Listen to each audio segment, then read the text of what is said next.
one of the things is that customers shop from the bottom of their brains. I've read studies as high as 95% Yes. of a purchase decision Yes. is actually made in the emotional. Yes.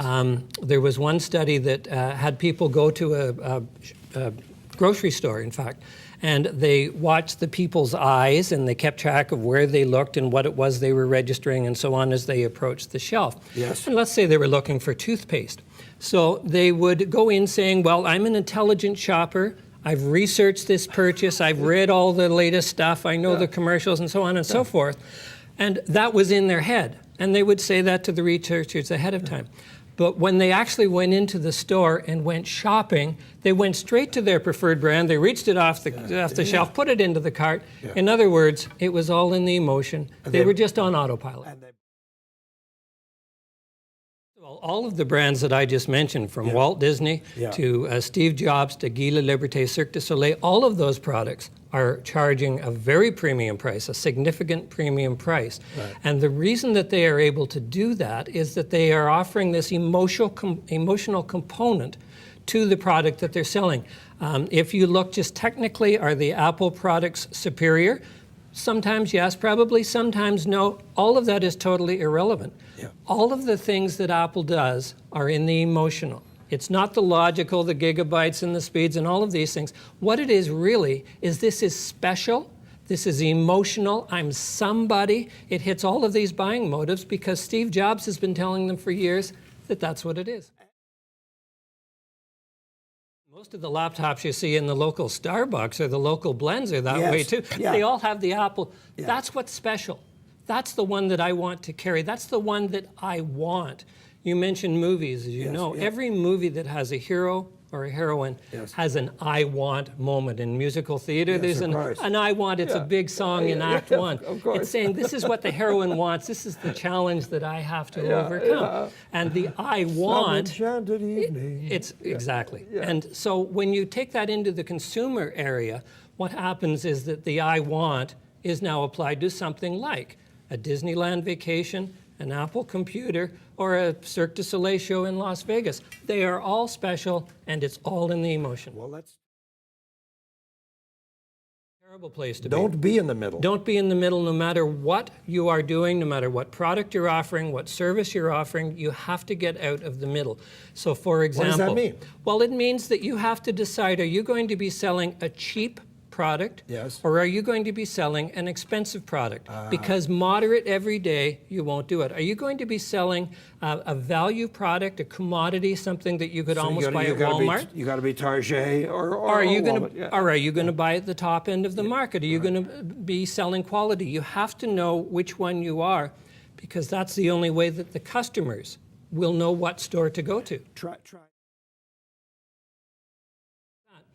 And I think what's different is the values are different. It's the core values, the way that we have been brought up, the things that we have experienced. For example, I would question whether most people under 25 have ever experienced customer service in the way that you're referring to it. They simply have never seen it. They wouldn't know what to copy. So that would be point one.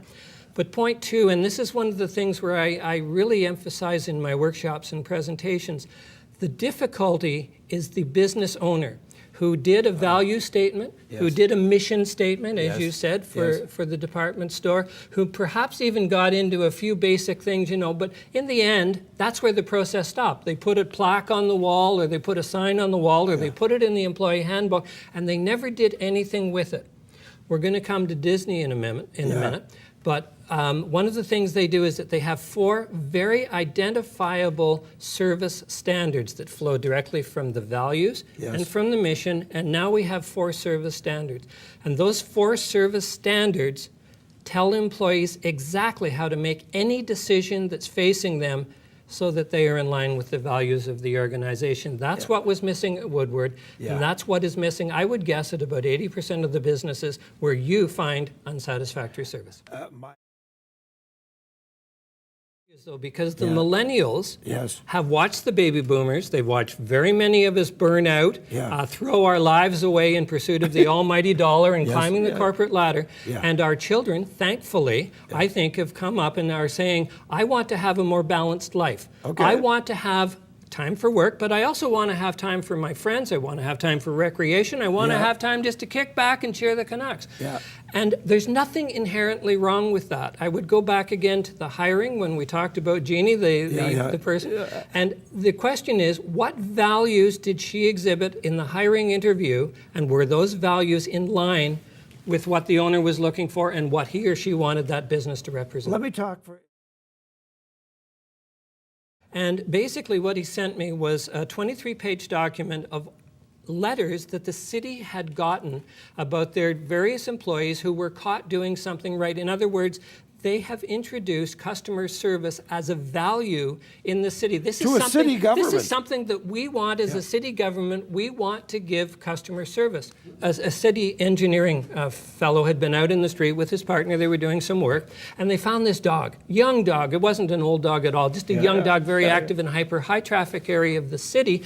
They look around, they couldn't find the owner, so they picked up the dog, put it in the city truck. They spent 1 hour driving around trying to see if they could spot where the owner was, looking for somebody looking for the dog. They couldn't. They took it back to the city office, and then somebody else said, you know what, we should take this to the vet, this dog to the vet, and we'll have it scanned, see if there's a chip somewhere that'll identify the dog. They took it to the vet. There was no chip. The vet said, I'll keep the dog overnight, you know, and then tomorrow we'll take it to the pound. Well, the guy said, no, that isn't how we should treat this dog. So they took it back to the city office, where employee number 3 took the dog and was going to take it to her home and keep the dog overnight. Meanwhile, they had listed it on Craigslist. The phone rings. Boom. Boom, there it is. It was about 90 minutes to an hour 45 later that the city employees, 3 city employees, got the owner's dog back to the owner. Beautiful. And that's just one example of the type of customer service a city can give. I think that people are fundamentally good. I mean, my belief is that people are good, that they want to be friendly, they want to be helpful, they want to wave to people on the street and just say, hi, how are you? I think that if we just create the environment where people feel comfortable, and this is retail stores, this is restaurants, cafes, this is tourist establishments, this is visitors to our city, this is the government. If we just create the environment where customers feel comfortable and welcome, they will act Imagine. comfortable and welcome, and they'll do things like you. They'll write nice letters. Now.